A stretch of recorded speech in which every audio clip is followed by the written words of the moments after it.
Now, the rest of the story.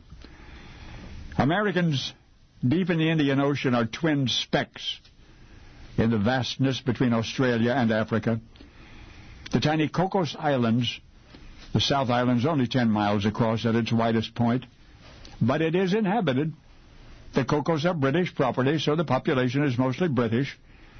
Your chances of going through life without ever hearing of the Cocos Islands would have been excellent, but something remarkable happened there in the summer of 1982, and because it did, I think you will never forget them. So, at the north end of the main island is a shallow lagoon, protected from the sea by a reef. Ordinarily, it's a tame place to swim and play, and that is exactly what 11-year-old Nick Christidis was doing with friends one afternoon, until suddenly a storm came up, and a giant wave swept into the little lagoon, and then majestically receded over the reef, carrying with it young Nick. By the time help arrived, the boy was gone. I mean, carried out into the swollen sea.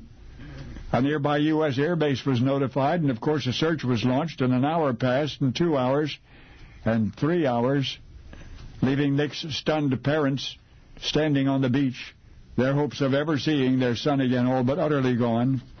Incredibly, Nick was still alive. The northerly current had pulled him far out into the treacherous waters, and the frightened youngster knew what was waiting for him out there. Towering 20-foot waves, man-eating sharks, barracuda. Surviving all that would insist on a miracle. A miracle came along.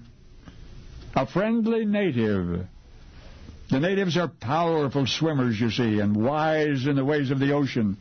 So while Orion patrol planes scoured the area to no avail, one of the natives set out to rescue young Nick, as nonchalantly as a lifeguard would plunge into a swimming pool.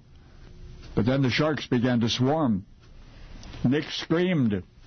The native, doing his best to comfort the boy, stayed calm, but although the native knew the ancient tricks for keeping sharks at bay, there was no way he could do that and still bring the little boy to shore. So as Nick treaded water, the native swam in a circle around him, never more than a few feet away, and the sharks lurked and stalked, but none came close. Young Nick's terrifying ordeal lasted 4 seemingly endless hours, and ended when a patrol plane finally spotted him and his native friend.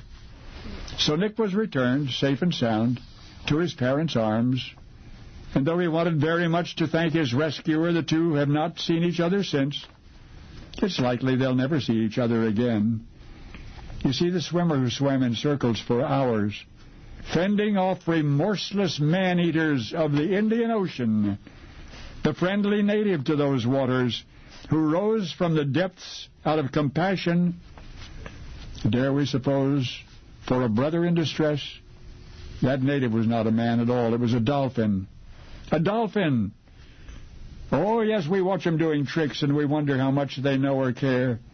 Well, maybe now we know the rest of the story.